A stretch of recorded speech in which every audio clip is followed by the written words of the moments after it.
Bueno, entonces, estamos en este segundo encuentro sobre violencia doméstica.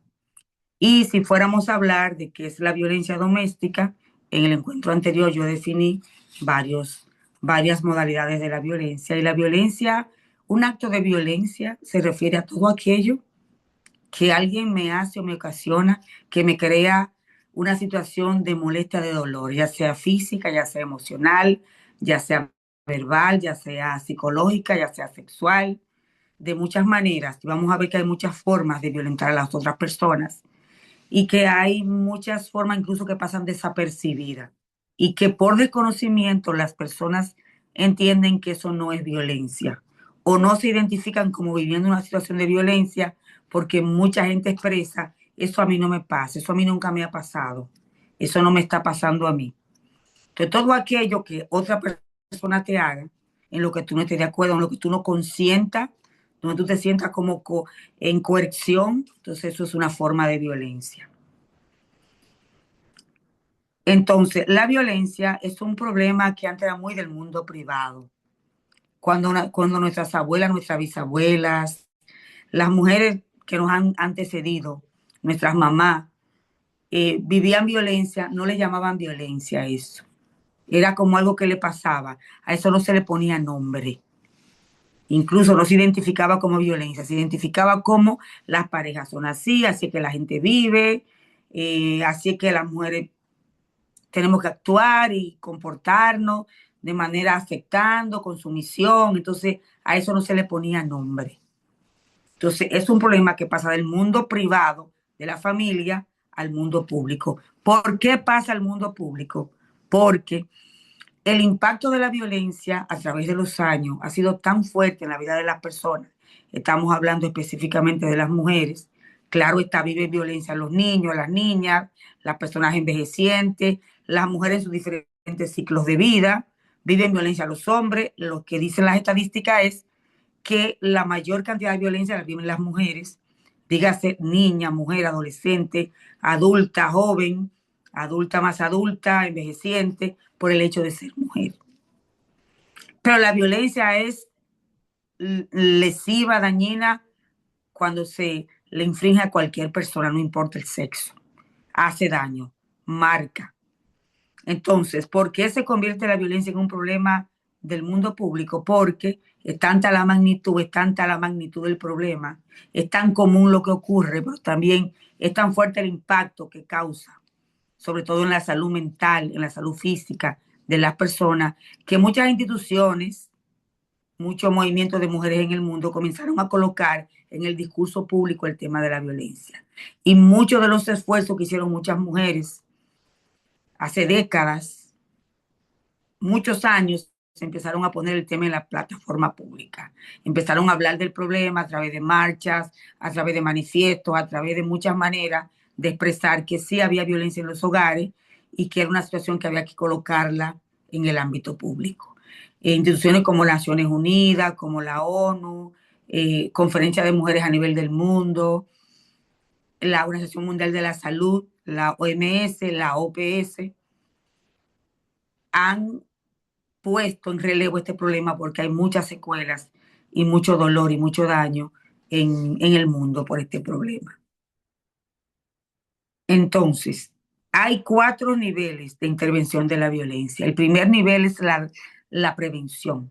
Lo ideal sería que hiciéramos prevención, que de edades muy tempranas educáramos a los niños y a las niñas para que se trataran con respeto, con igualdad, para que los criadores, los educadores, papá, mamá, los abuelos, todo el entorno que está ahí, en el entorno inmediato, valga la redundancia, puedan responder de manera equitativa en el modelo de la crianza. El modelo de la crianza tiene un gran impacto. ¿Por qué? Porque si yo soy niña en una casa y el otro niño, hay mucha desigualdad en la manera de cómo nos hablan, de qué nos dicen, de qué hace tú, de qué hace el otro, y crean una gran diferenciación donde a partir de esa crianza, a partir de ese modelo de percibir la vida, de lo que significa ser niña o ser niño, así crecemos creyendo lo que significa ser mujer, lo que significa ser varón. Y hay muchas ideas por ahí populares, tradicionales, que marcan la diferencia en el modelo de la crianza. Entonces, la prevención es comienza desde etapas muy tempranas, pero ya de adultas, prevenir también es conocer el tema, entenderlo, saber, identificar, nombrar lo que es la violencia. Si yo no conozco lo que es la violencia, si yo no sé lo que es la violencia, ni los tipos de violencia, ni el impacto de la violencia, pues yo no voy a darme cuenta que estoy viviendo violencia. O alguien que esté cerca de mí esté viviendo la situación. Entonces, lo permitimos muchas veces por muchas razones que vamos a hablar en un ratito, pero la prevención es el primer elemento clave.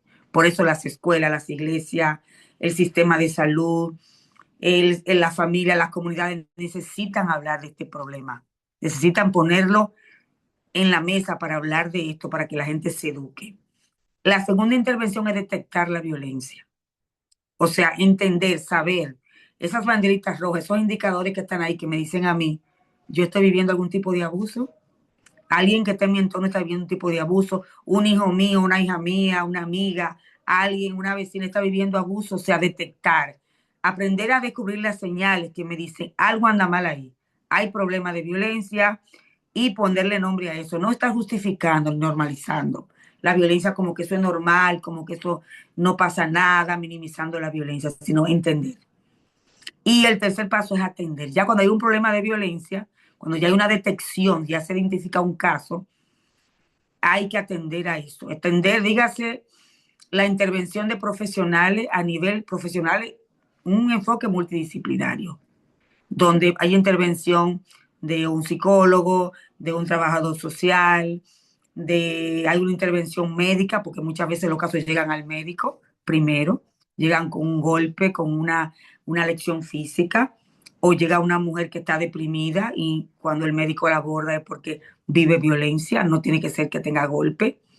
Cuando una mujer va al sistema de justicia, por ejemplo, y denuncia una situación, la persona que sea, cómo se les responde a eso. Entonces, la atención tiene muchas facetas. Muchas veces interviene un psiquiatra, muchas veces interviene un trabajador social, muchas veces interviene un líder de la comunidad o una líder de la comunidad. O sea, estamos hablando de los tribunales de niños niñas y adolescentes, en los movimientos y las instituciones que trabajan con el tema. Estamos hablando que la intervención en violencia tiene que ser multidisciplinaria. Por ejemplo, yo que trabajé muchos años, violencia doméstica, en mi país, en República Dominicana, yo trabajaba en una institución con la que yo tenía otros enlaces, donde yo podía, me llegaba un caso de violencia, pero esa mujer necesitaba ir al médico, necesitaba ir a hacerse un chequeo médico para hacer un expertise médico por el abuso físico que vivió, o su niño necesita una situación en el tribunal de menores, o tiene que ir a una casa de acogida, refugiarse temporalmente, o necesita un enlace en la comunidad para que puedan apoyarla. Cuando yo trabajaba violencia, yo tenía un enlace con instituciones, lo que se llama la coordinación intersectorial, para poder atender un solo caso de violencia. Porque un caso a veces va a muchas puertas, hace muchas rutas, la llamada ruta crítica que mucha gente hace, buscando el apoyo, buscando la ayuda. Entonces el cuarto paso es ya la parte judicial, la parte legal. Cuando ya un caso se denuncia, si así que la gente lo decide, cuando ya un caso se denuncia, entonces la gente llega a un proceso de justicia a nivel legal y ahí hay otro abordaje, otra intervención, donde muchas veces los psicólogos hacen sus informes, donde muchas veces testifican de la situación, evalúan la situación de peligrosidad, la situación emocional que tiene la persona. Es todo un trabajo que se hace para una intervención también legal. Sobre todo hay muchos casos, por ejemplo, de abuso sexual, donde la gente hace denuncia y hay que hacer un expertise médico, hay que hacer una evaluación psicológica, porque los casos legalmente no se sostienen sin evidencia. Si hay un caso que se denuncia y muchas veces la gente no va al médico a tiempo, no se reúnen las pruebas suficientes, lamentablemente el sistema tumba el caso o el caso pasa a algo poco significativo porque no hay evidencia para mostrar las llamadas pruebas. A mí siempre me ha llamado la atención el tema de la violencia emocional, que muchas veces no deja huellas físicas, pero deja muchas huellas a nivel emocional. Ya bueno, en muchos lugares ya se hace una evaluación forense a nivel emocional, donde hay psicólogas especializadas que evalúan las personas y le hacen evaluación de ansiedad, de depresión, de los daños que le ha causado la violencia. Ya eso se hace. Antes esto no se hacía. Antes una persona iba y tenía que tener un golpe o una evidencia física para probar que había vivido violencia. Todavía puede pasar en algún lugar que alguien te pide evidencia cuando solamente hay violencia emocional o violencia psicológica. Entonces, si hablamos de los tipos de violencia, hay una gran categoría de los tipos de violencia. Hay mucha información, incluso tipologías que la gente no conoce. En mi experiencia de tantos años de trabajo, llegué a nombrar algunas, pero sigo nombrando e identificando otras, las que voy aprendiendo en el camino. Por ejemplo, la violencia emocional. Esa violencia que te lacera los sentimientos, las emociones. Esa violencia psicológica con una mirada, con un gesto, con una actitud. Que muchas veces ni siquiera con una palabra. Por eso se separa mucho la violencia psicológica de la violencia verbal, porque hay formas de violencia que te intimidan, que te lastiman, que no hay que hablar duro, que no hay que lacerarte con una palabra, un mirarte, un prohibirte cosas, un controlarte, un desaprobarte. Hay tantas formas de violencia emocional. Esta violencia a veces en silencio, que la gente no habla, la famosa llamada ley del hielo, son formas de violencia emocional. La violencia verbal, que tiene que ver con todas las expresiones verbales que utilicemos hacia una persona, causándole dolor y violentándola, desde una palabra inadecuada hasta una descalificación, un tú no eres buena para nada o no eres capaz, una descalificación. O sea, hay muchas maneras psicológicamente de atacar verbalmente a una persona con las palabras. Está la violencia física, que es la violencia que tiene que ver con el cuerpo, con las marcas corporales, que muchas veces la gente cree que la violencia física es, me dieron un golpe que se me note, por ejemplo, a veces un empujón, un alón de pelo, muchas violencias físicas que no dejan huellas, pero que te hicieron algo físicamente, que no hay que irse al extremo para entender que a mí me violentaron físicamente. Y la violencia física tiene una particularidad que yo aprendí trabajando violencia, que es que a veces te dan un golpe que en los médicos legistas, en los centros de justicia dicen que es curable a 20, 21 días. Y yo siempre me he preguntado, ¿será cierto que es curable a 21 días? Cuando muchas mujeres se ha probado que tienen golpes físicos y desencadenan problemas de salud a largo plazo por un golpe. Por ejemplo, un golpe en la espalda, un golpe en el pecho, un golpe en una mama, un golpe en una pierna, que aparentemente ese golpe, un golpe en la cabeza, te dejó una secuela curable y que cuando se cierra la herida, supuestamente física de lo que se ve, tú no tienes una evidencia ya del golpe, pero internamente ya causó un impacto. Yo llegué a tener, por ejemplo, usuarias que desarrollaron desprendimientos de retina del ojo después de un golpe, eh, hemorragias internas, tumores en mamas, dificultades en pulmones por golpes. Golpes que el efecto se queda dentro y que no se ve fuera. Entonces, siempre me ha llamado la atención cómo el sistema cuantifica días de un golpe brusco, que a lo mejor esa persona va a tener una secuela a lo largo de su vida. La violencia económica, esa violencia que muchas veces no identificamos, patrimonial o económica, esa violencia que es estar en pareja con alguien que no cubre los gastos, que te abusa económicamente, que tú puedas costear todo, que te quita tu dinero, o que tienes un patrimonio en común y lo coloca a nombre de otra persona para que tú no tengas derecho a ese patrimonio, o una persona que te exige el dinero y la persona cede muchas veces y quien administra el dinero es esa persona.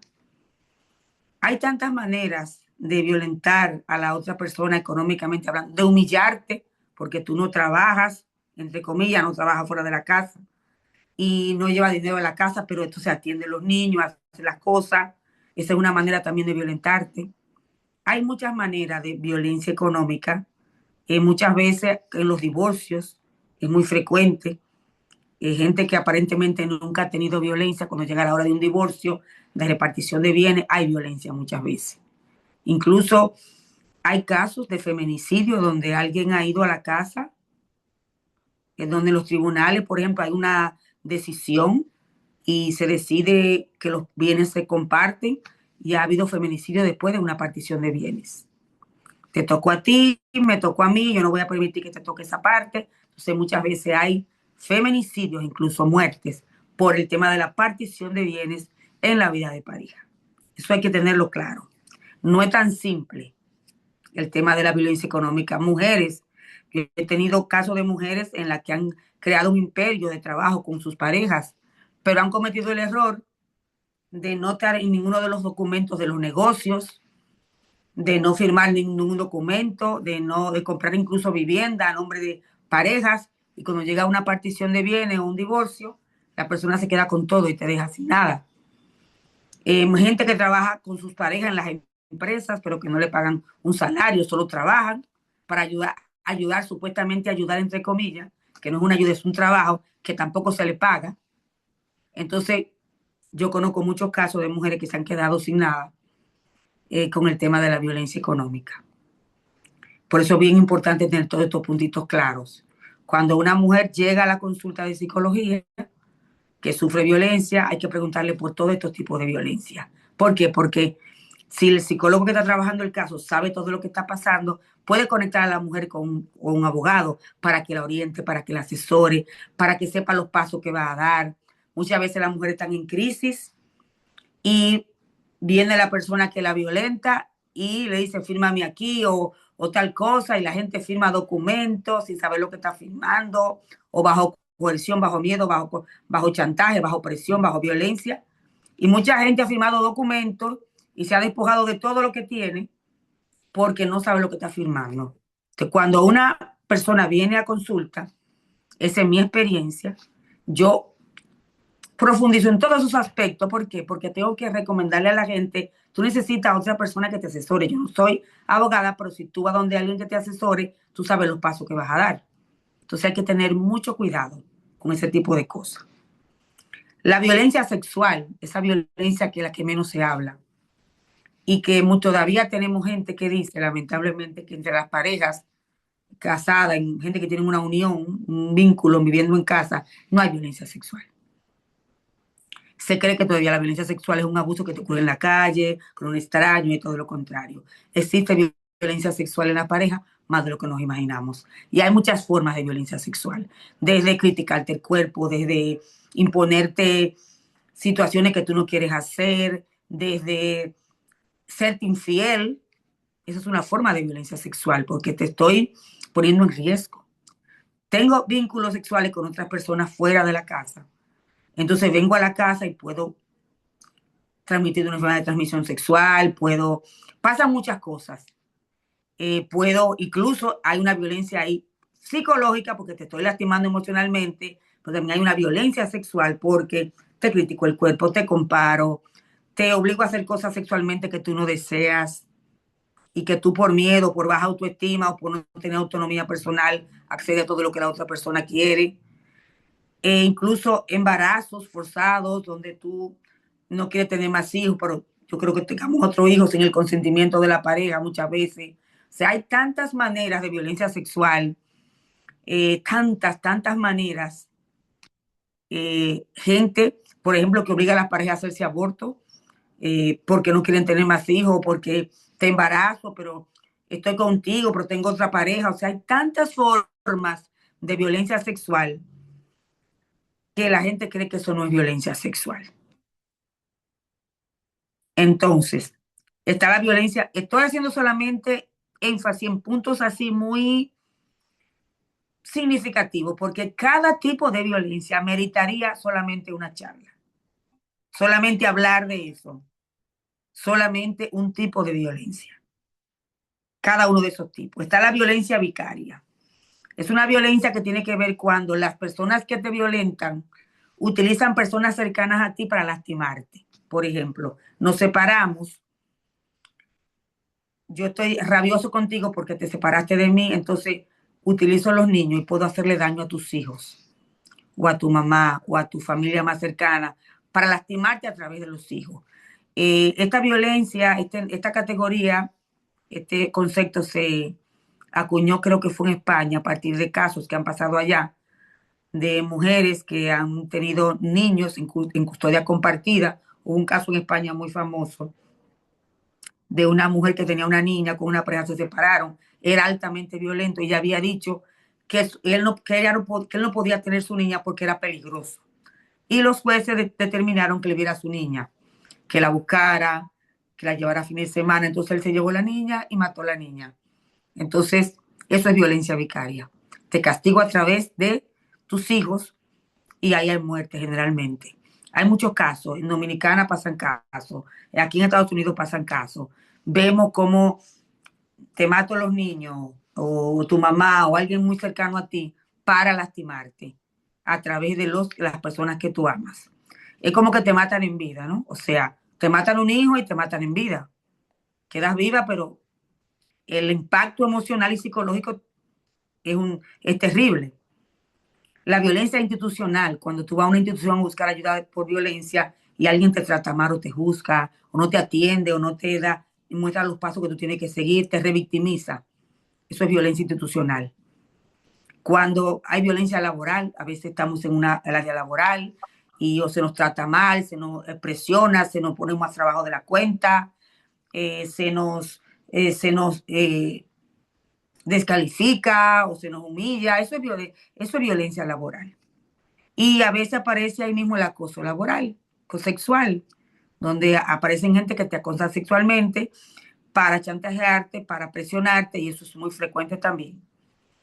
Está la violencia obstétrica, que es la violencia que se ha identificado como la vivencia que viven las mujeres eh, en los procesos de gestación, sobre todo en la violencia donde tú tienes que acudir a un médico, a una médica por un estudio vaginal, por un parto o por un seguimiento de un embarazo y cómo te trata esa persona. Y se ha descubierto que muchas mujeres, sobre todo en los momentos de parto, eso se ha ido trabajando en las áreas médicas, viven violencia, de cómo se le habla, de qué se le dice, de cómo se le trata.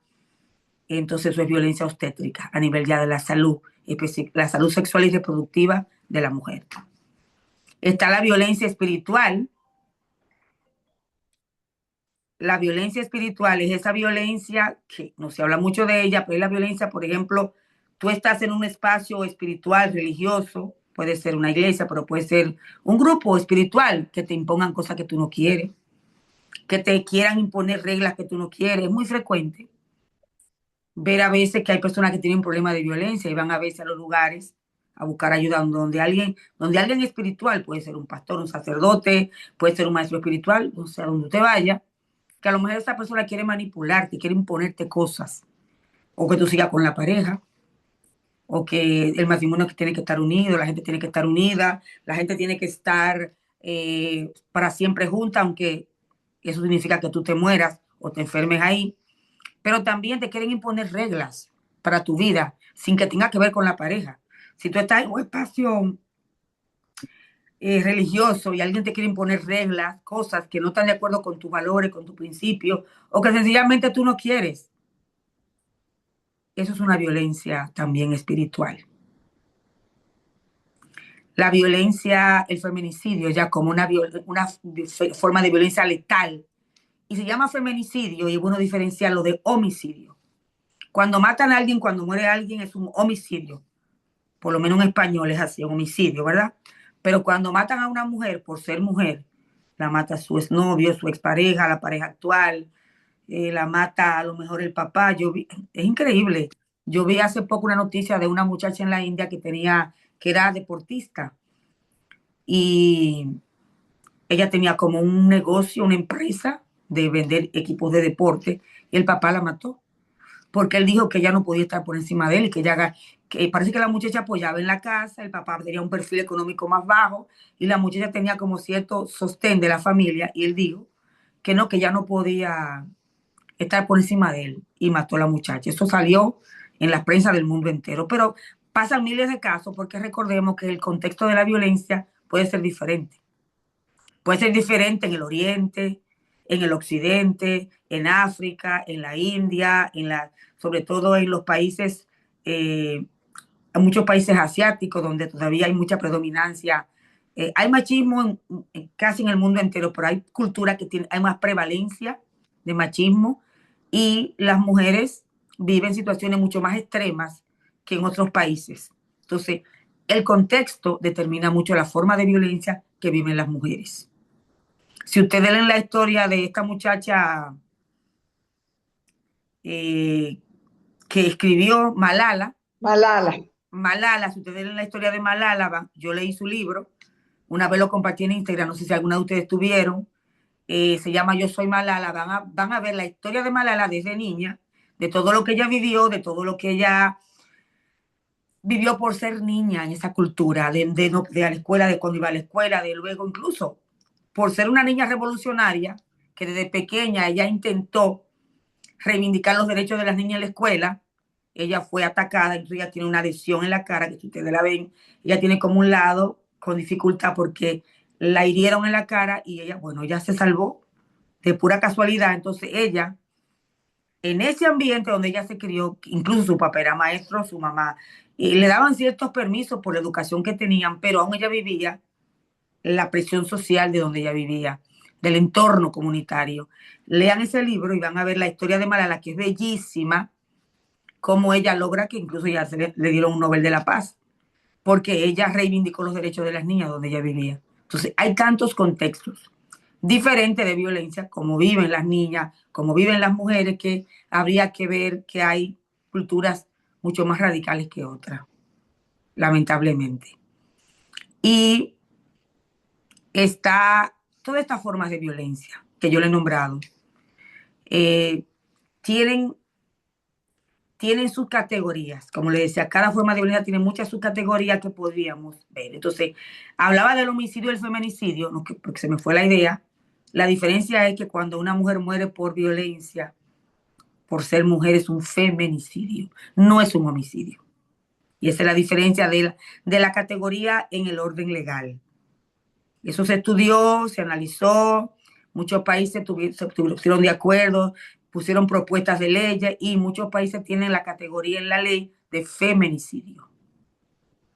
Entonces, todas estas formas de violencia que se dan tienen una escalada. Y muchas veces las violencias se cruzan y se entrelazan. Muchas veces una persona puede estar viviendo violencia física, violencia emocional, violencia económica, violencia sexual. Puede vivir muchas formas de violencia a la vez, porque ellas se entrecruzan, se entrelazan. Cuando una persona te lastima, generalmente no te aplica un solo tipo de violencia, te aplica más de una forma de violencia. Entonces eso es importante tener. Y la escalada es que la violencia, en vez de bajar, aumenta. Si tú tienes una pareja que te habla mal, que te controla, que te cela, que te limita, esa violencia no va a disminuir, va a aumentar. Y puede pasar de una violencia verbal a una violencia física, a una violencia sexual. O sea, en vez de bajar, sube, se potencia la violencia. Entonces, bien importante entender toda esta categoría de violencia para ver la magnitud de este problema, de cómo nos impacta la violencia. Y dígase, la violencia no solamente es a una mujer adulta, por ejemplo, si vemos otros países, cuando usted ve el tema de la famosa dote en países donde se vende a una niña por por un dote de oro, o sea, a un hombre de 40 años, una niña de 10 años. O sea, cuando yo veo eso, a mí el alma se me quiebra, o sea, eso es una forma de violencia, eso es tortura, eso es casi lesa humanidad, tortura de lesa humanidad, o sea, eso es una tortura. Entonces hay tantas maneras de violencia en el mundo que a veces como estamos en una cultura determinada no nos damos cuenta de lo que viven otras niñas, otras mujeres en otros lugares del planeta. Por eso es bueno leer y conocer para entender que no es una fantasía, que no es un capricho de un grupo de gente, que no es que estamos exagerando, que es una situación de un impacto muy grande en la vida de las personas. La trata y el tráfico de mujeres en el mundo, que es un gran tema. La trata de niñas, de mujeres jóvenes, de mujeres de todas las edades en el mundo, que es un gran negocio que lucra a muchísimas personas. Esa es una manera de violencia extrema en la vida de las mujeres, extrema completamente. Entonces, Los mitos sobre violencia. Hay muchas ideas que nos han vendido sobre el tema de la violencia. Y los mitos son esas ideas que creemos que son verdades, pero que no son verdades. Y está esas ideas que hacen que tú te crías, te educas con ellas y tú creces pensando que son verdades. Cuando a ti te dicen que las mujeres son los hombres, que las mujeres tienen que aguantar, que las mujeres, las familias tienen que estar unidas, que hay que cargar con esa cruz que te tocó. Todas esas frases que nosotras creemos que ya pasaron de moda, sí, muchas veces, muchas de nosotras que ya entendemos cosas, que estamos en otro nivel de análisis profundo, sabemos que eso no son verdades, pero ¿cuántas mujeres hay en este mundo que creen que son verdades? Que si te casas una vez no te cases de nuevo, que hay que estar juntos por el bien de los hijos, al contrario, si los hijos viven violencia, lo que se traman es un desastre. Entonces, no creo yo en familias unidas en base al dolor, no creo en eso jamás. Entonces, todas esas ideas a que a las mujeres les gusta que le den, que porque se quedan, o sea, todas esas ideas que se repiten ahí, se repiten. Cuando yo escucho, por ejemplo, que matan a una mujer y alguien dice, ¿qué sería lo que ella hizo? Ya con Mm. esa pregunta ya una revictimización. O cuando tú escuchas, fue un crimen pasional. Cuando tú dices un crimen pasional, tú estás diciendo que ese crimen fue porque esa persona amaba a esa persona.